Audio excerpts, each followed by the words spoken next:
Social media पर जैन समाज के सबसे लोकप्रिय जैन न्यूज चैनल महालक्ष्मी की ओर से 19 आज बस 20-21 बीच में और फिर आपके साथ शायक समदृष्टि वीतराग रूप से पूजित भगवान के रूप में आने वाले श्री राम जी के बाल रूप के मंदिर की अयोध्या में होने वाली है प्राण प्रतिष्ठा। और उससे पहले एक साथ बैक टू बैक 20 और 21 लगातार दो आएंगे ज्ञान के पढ़ाने की शुरुआत हो रही है। कल से करेंगे बात आपके साथ, पर करते हैं पहले सादा जैनियत ये आज की शुरुआत। जैन तीर्थंकरों की जब प्रतिमा को यह रूप देखते हैं तो आंखों से निकलते आंसू भी नीचे गिरने की बजाय वहीं पर गालों पर ही सूख जाते हैं। ऐसे दर्दनाक दृश्य देखकर कहीं ना कहीं लगता है कि जैसे जिंदा ही किसी ने हमारे ऊपर तलवार चला दी हो। यह दृश्य देखकर किस जैन भाई का खून नहीं खोलेगा कि हमारे जिनको पूजते हैं, वंदना करते हैं, जिनके चरणों में नतमस्तक हो जाते हैं, जिन में जाकर उन जिनों की ऐसी दुर्दशा कर देता है।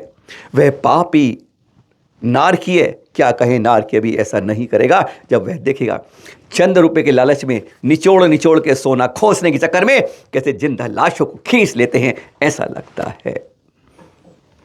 ये घटना है नरसिंहपुर जिले के करेली के शुभम कॉलोनी की घटना। आज से पूरे ठीक 14 दिन पहले की बात करते हैं आपसे। आज 4 जनवरी, उस दिन 4 की रात और 5 की सुबह के बीच में कुछ लोगों ने इस शुभम कॉलोनी के मंदिर से, ये देखिए, चोरी करते हुए सीसीटीवी फुटेज में कवर भी हुआ। 4 हमारी अष्टधातु की प्रतिमाएं, चांदी के सिंहासन और बहुत कुछ ले गए। समाज में रोष आया, थाने का घेराव हुआ था, खूब ज़्यादा बात हुई थी। और धीरे धीरे पकड़ते पड़ते आज जब पूरा पखवाड़ा बीतता है, 14 दिन बीतते हैं, तो उसके बाद यह नज़ारा मिलता है कि वहीं पास में एक खेत से अब यह प्रतिमाएं मिलती हैं। एक चंदा प्रभु की प्रतिमा बिल्कुल ठीक है, लेकिन बाकी प्रतिमाएं अभी सिंहासन के बारे में मालूम नहीं चला, खंडित रूप से किस तरह की गई हैं। इस दृश्य को देखकर एकदम आदमी स्तब्ध रह जाता है। आज नरसिंहपुर जिले में वहाँ पर बंद रखा गया करेली के अंदर, केवल इसके विरोध में कि वो जो चोर हैं जो सीसीटीवी फुटेज में पकड़े भी गए, आज तक क्यों गिरफ्तार नहीं हुए। जिस तरीके से ये प्रतिमाओं की दुर्दशा की है ना, इसे साफ लगता है कि वह चोर थे, वह जानते थे, समझते थे कि ये अष्टधातु की प्रतिमाएं नहीं, ये सोने की प्रतिमाएं हैं। जैन समाज के वैभव के कारण कई बार वैभव हमारे गले की ऐसी हड्डी बन जाता है कि चोरों को अपने आप आमंत्रण दे देता है। और वह जब वे पहुंचे, इसको घिसा अष्टधातु की प्रतिमा घिसा, सर देख रहे हैं प्रतिमाओं घिसे हुए, इसलिए कि इसमें सोना निकलेगा, नहीं निकला। प्रतिमा को तोड़ कर देखा गया, काट कर देखा गया, टुकड़े टुकड़े करके देखा गया, पर जब नहीं मिला तो उन्हें खेत में जैसे फेंक दिया गया। इन प्रतिमाओं को तो तुम तोड़ सकते हो, फेंक सकते हो, अगर किसी की श्रद्धा टूट गई तो उसका क्या हनन होगा, सोच रहे हैं। ये जो वंदन, ये पूजनीय, यह जो अष्टधातु होता है, जब पाषाण की तरह भगवान बन जाता है पूजने के बाद, सूर्य मंत्र देने के बाद, तब यह होने के बाद जब यह दोषरा होती है तो सचमुच जैन समाज के लिए एक बहुत बड़ी शर्मसार घटना बन जाती है। उन छुपे हुए भेड़ियों को, छुड़े नारकियों को, पापियों को तुरंत पकड़ना चाहिए कि किस तरीके से अवज्ञा करी जाती है। मंदिरों के अंदर चोरी की जाती है, डकैती डाली जाती है, लूट की जाती है। यह बहुत शर्म की घटना है जो एक धर्म प्रधान देश के अंदर, जहां अयोध्या के अंदर राम मंदिर बन रहा हो, इस तरह की घटनाएं किसी भी मंदिर में, किसी भी धर्म आयतन में नहीं होनी चाहिए। नरसिंहपुर जिले की बात करेंगे आपसे। अब ये प्रतिमा देख रहे हैं, कल की बात है। यह नर्मदा के किनारे गोटे गांव, जिसे धर्म नगरी कहा जाता है, वहीं पर उस जिले के, वहाँ पर यह खुदाई में मिली प्रतिमा। कहते हैं अरे तुम कहीं भी धरा खोद लो, अगर कुछ नज़र आता है, कोई प्रतिमा निकलती है तो वह तीर्थंकर प्रतिमा ही निकलती है, जो बताती है कि जैसे जैसे काल बदलता है, इतिहास बदलता है, लेकिन उसके पीछे अतीत वैभव जैनों का ही पता चलता है। जैन संग्रह, ये महावीर स्वामी की प्रतिमा ये दिख रही है, जो ये स्पष्ट संकेत कर रही है। और जब ये छोटे बाबा के आगे बड़े बाबा रखे गए तो कितने गदगद दृश्य बन जाते हैं, आनंदित हो जाते हैं जब ऐसा देखते हैं कि धरा से फिर निकले भगवान, और उन्हें जिनका चल रहा है जिन शासन, जिन्हें कहते हैं महावीर स्वामी या कहें महावीर भगवान। 19 और बस 31, 12 दिन बचे हैं जिनका जिन शासन चल रहा है। कहते हैं महावीर को मानने वाले महावीर की नहीं मानते, कुछ ऐसा कहते हैं लोग। अपनी कलम से, अपने विचारों से इस बात को अलग रखिए। क्यों पावापुरी के अंदर जहाँ पे चरण है, जहाँ से सिद्धालय गए महावीर स्वामी, वहाँ क्यों प्रतिमा नहीं है? वहाँ चरण है सुधर्म सागर जी के, फिर महावीर स्वामी के, फिर गौतम गढ़धर के। वहाँ एक और चरण है पत्थर के, जहाँ पानी में डाल देते थे खेल के हिसाब से लोग, और फिर तैरते थे चरण। ऐसा वैभवशाली इनकी प्रतिमाएं, जिनालय और चीज़ें हैं जिनका इतिहास। नंदियावर्त महल 7 मंजिला था, जहाँ खड़े होते थे कहते ऊपर भी हैं नीचे भी हैं, भी कई बातें ऐसी जहाँ वो झूलते थे और कहते थे 2 रिद्धिधारी मुनि आते हैं, अपनी शंका को उनको देख के समाधान होता है उस बालक को। ऐसे कई इतिहास हैं महावीर स्वामी के।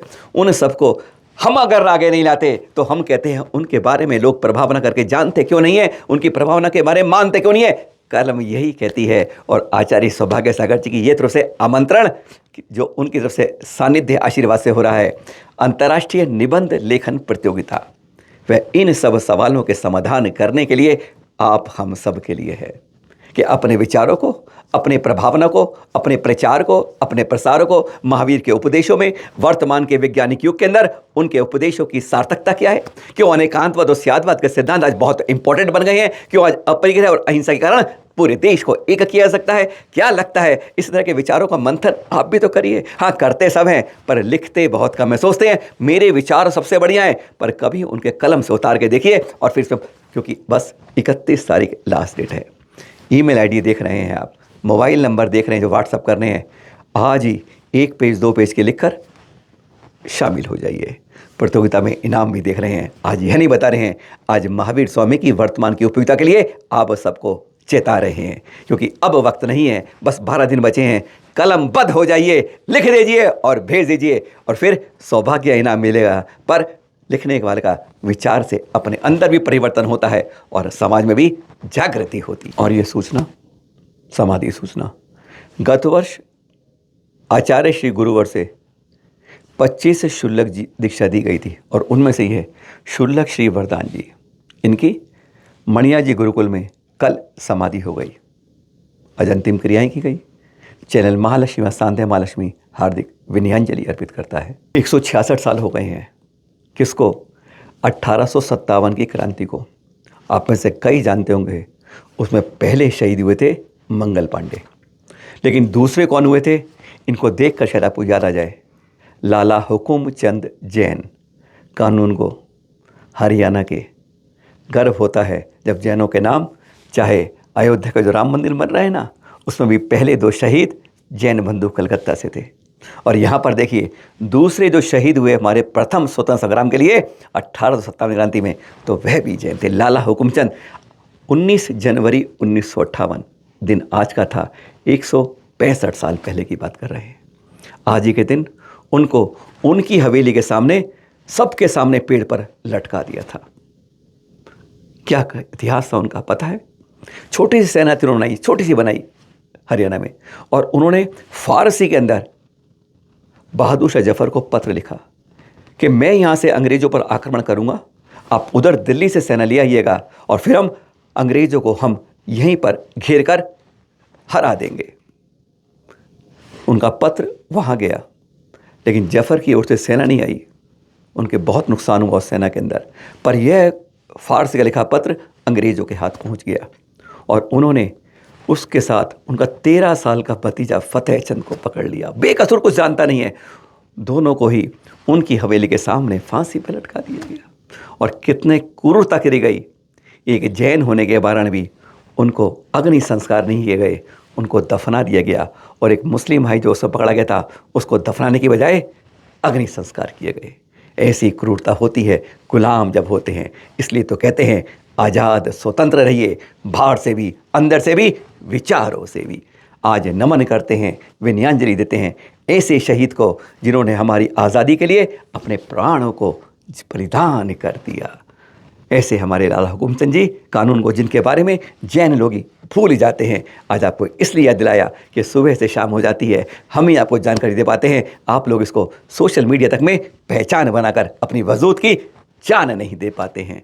फिर मिलेंगे आपके साथ कुछ नई बात। कल सुबह बात करेंगे आचार्य श्री के लिए, उनके स्वास्थ्य की लंबी आयु के लिए क्या हमें जाप करना चाहिए। सादर जय जिनेंद्र।